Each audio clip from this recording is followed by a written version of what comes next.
Bienvenido a tu canal Vive tu Fe, te presento las noticias más importantes del mundo católico, para que aprendamos a amar más y mejor a Dios.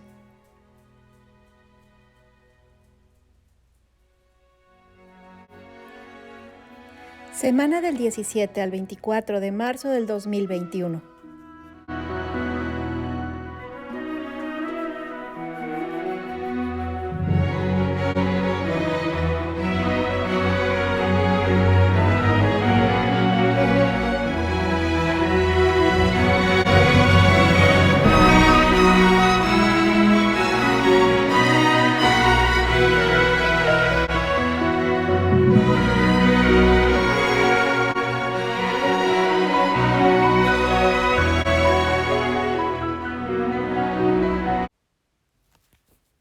Los obispos de la Unión Europea acusan de que la libertad religiosa está amenazada por las leyes anti-COVID. Siempre queriendo ser justa, pero debiendo decir lo que hay que decir, la COMECE, la Comisión de Obispos de la Unión Europea, ha declarado que la libertad religiosa está amenazada en la Unión Europea. Por la causa, la ola de leyes restrictivas que se han impuesto a raíz del COVID-19, porque hay una falta de comprensión y en algunos casos una falta de interés en cuanto a lo que es la religión y significa para millones de personas en la Unión Europea. La libertad de religión puede estar limitada bajo ciertas condiciones, y esto está permitido por las normas internacionales de derechos humanos. Sin embargo, la Iglesia tenemos que ser firmes sobre cómo y cuándo y hasta qué punto estamos listos para aceptar las limitaciones y en la vida de la Iglesia. En consecuencia, así ha afirmado el Papa, la Comisión advierte contra ver esta dimensión espiritual y moral de la persona humana como menos importante que la salud física, es un atentado contra la libertad religiosa, como simplemente un colorario de libertad de reunión. Muy a menudo las iniciativas destinadas a frenar las tensiones radicales del Islam terminan teniendo un impacto severo e invasivo en todas las iglesias y comunidades religiosas que no representan ninguna amenaza para la democracia o para los derechos fundamentales.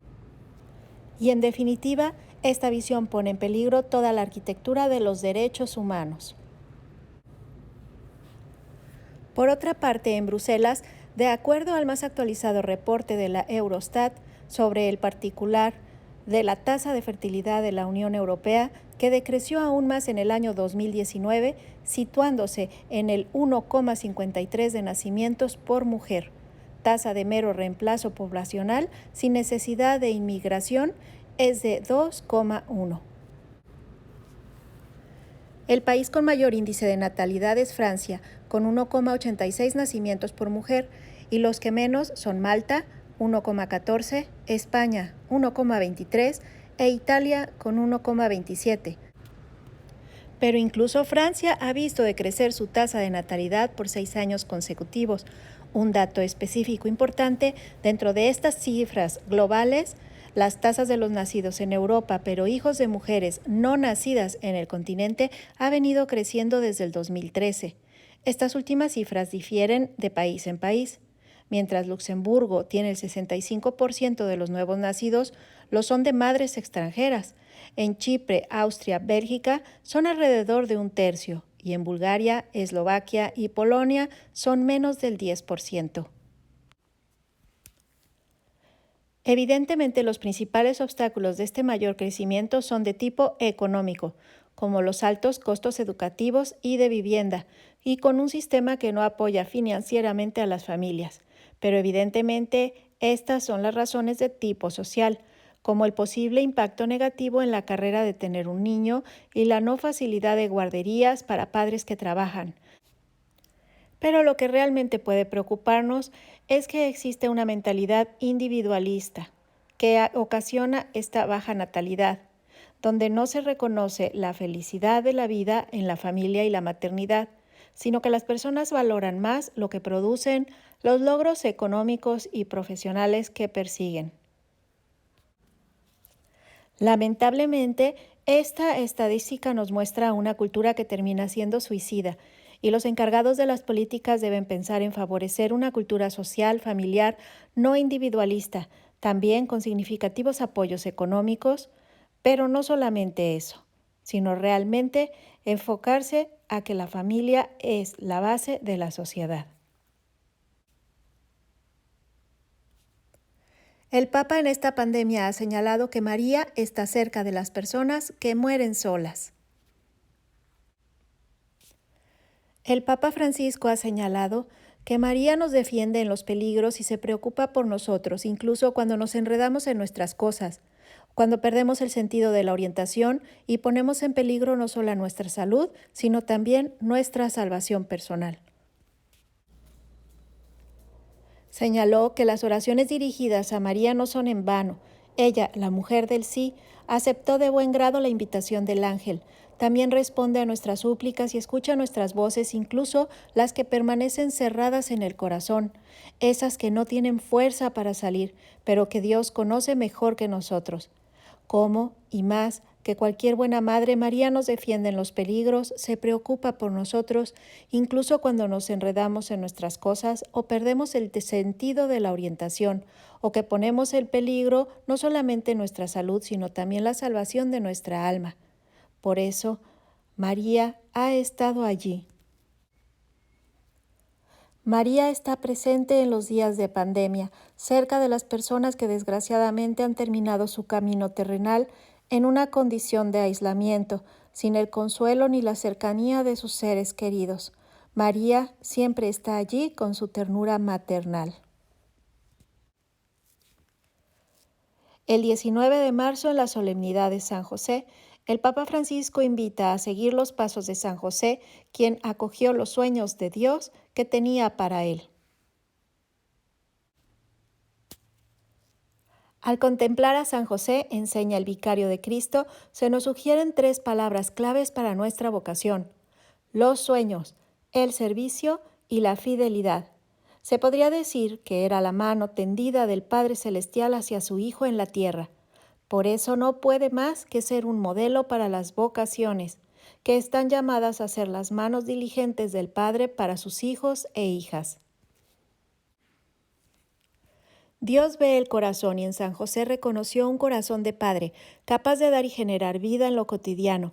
Las vocaciones tienden a esto, a generar y regenerar la vida cada día.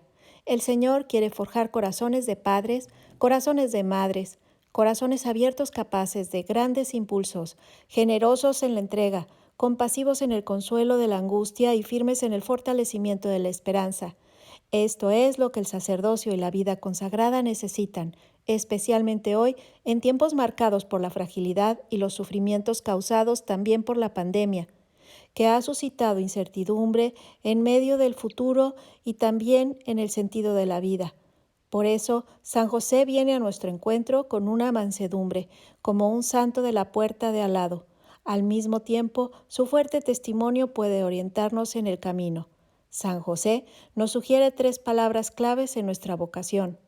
El sueño, porque todos en la vida sueñan con realizarse, y es correcto que tengamos grandes expectativas y metas altas antes que objetivos efímeros, como el éxito, el dinero o la diversión, que no son capaces de satisfacernos. De hecho, si pudiéramos la gente que expresara en una sola palabra el sueño de su vida, no sería difícil imaginar la respuesta: el amor. Es el amor el que da sentido a la vida, porque revela su misterio. La vida, en efecto, solo tiene si se le da, solo se posee verdaderamente si se entrega plenamente. San José tiene mucho que decirnos a este respecto, porque a través de los sueños que Dios le inspiró, hizo de su existencia un don. Los sueños condujeron a San José a aventuras que nunca habría imaginado. El primero desestabilizó su noviazgo, pero lo convirtió en padre del Mesías, y el segundo lo hizo huir a Egipto, pero salvó la vida de su familia. En el tercer sueño anunciaba el regreso a su patria y el cuarto le hizo cambiar nuevamente sus planes llevándolo a Nazaret, el mismo lugar de donde Jesús habría de comenzar la proclamación del reino de Dios. En todas estas vicisitudes, la valentía de seguir la voluntad de Dios resultó victoriosa. Así pasa en la vocación. La llamada divina siempre impulsa a salir, a entregarse, a ir más allá. No hay fe sin riesgo. En Venezuela los obispos piden tutelar la vida contra el aborto, la eutanasia y la ideología de género. En un comunicado de la Comisión Permanente, el episcopado venezolano, después de que en el país caribeño se hicieran varias propuestas normativas para despenalizar el aborto, permitir la eutanasia y promover la ideología de género. El día 22 de marzo se hizo el comunicado sobre el derecho a la vida, titulado Grandes Valores Humanos, dada a conocer luego de que en el país se hicieran varias propuestas normativas para despenalizar el aborto y permitir la eutanasia y promover la ideología de género. Intentos a los que los obispos venezolanos responden recordando que los grandes valores humanos, en particular, el valor sagrado de la vida humana desde su concepción hasta su muerte natural, y el derecho que tienen todos a que se respete plenamente este bien primario, porque su reconocimiento es la base de la conciencia y la convivencia humana. Corresponde sobre todo a los creyentes en Cristo defenderlo y promoverlo. Fieles al mandato recibido de anunciar la palabra de vida, la Iglesia Católica en Venezuela reafirma en todo momento que todo ser humano debe ser respetado en su dignidad, de donde brotan sus derechos, en especial el más fundamental de todos, como lo es el derecho a la vida.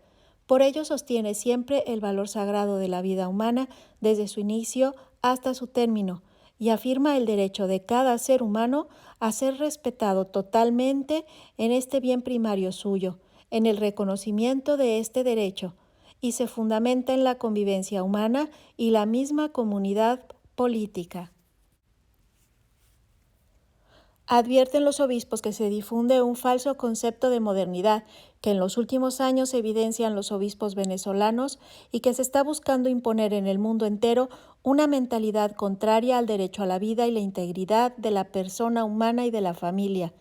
Hay grandes compañías publicitarias provenientes de corporaciones internacionales poderosas, capaces de invertir inmensas sumas de dinero a fin de imponer a como dé lugar legislaciones a favor del aborto, eutanasia e ideología de género con todas sus implicaciones. Lo hacen apelando a un falso concepto de modernidad, inventando nuevos derechos humanos y justificando posturas reñidas con el designio de Dios. En Venezuela, como en todo el mundo, varios grupos y movimientos se hacen eco de esta mentalidad contraria a la vida y lamentablemente han ido encontrando terreno fértil en algunos dirigentes de diferentes tipos de ideología política, quienes han venido impulsando desde hace algún tiempo la posibilidad de promover leyes que aprueben este tipo de acciones, incluso aprovechando que todos estamos abrumados por la pandemia. Anuncian y promueven consultas y estudio y aprobación de proyectos de leyes tendientes a favorecer la eutanasia y la ideología de género. Con esto se abren las puertas para que se llamen a la despenalización del aborto. Recordemos que en Venezuela, afirman los obispos, siempre se ha cuidado y defendido la vida humana desde el instante de su concepción hasta el momento de su muerte natural. También se ha promovido la unidad de la familia y la dignidad de los seres humanos creados por Dios a su imagen, a su semejanza, varón y hembra. Se mantiene la naturaleza del matrimonio entre un hombre y una mujer. Y hoy de nuevo, ante la real posibilidad de imponer por parte de una minoría todo un nuevo ordenamiento legal que trastoque el sentido de la vida y que se implante una nueva dimensión en la cultura de la muerte entre nosotros, elevamos nuestra voz de alerta en defensa de los grandes valores humanos. Por ello, a todos los fieles católicos y a las personas de buena voluntad, los pastores invitan a hacer sentir su voz y a unir esfuerzos en todos los sentidos para impedir que estas leyes se aprueben en nuestro país y que los legisladores, sean creyentes o no en Cristo, deban escuchar la voz de su conciencia y actuar con la sabiduría que proviene del temor de Dios. Entonces optarán por la defensa de la familia y la integridad de la persona humana, de la vida en todas sus manifestaciones y etapas. Tocamos sus mentes y sus corazones para que actúen en nombre de Dios y siempre a favor de la persona humana y su dignidad.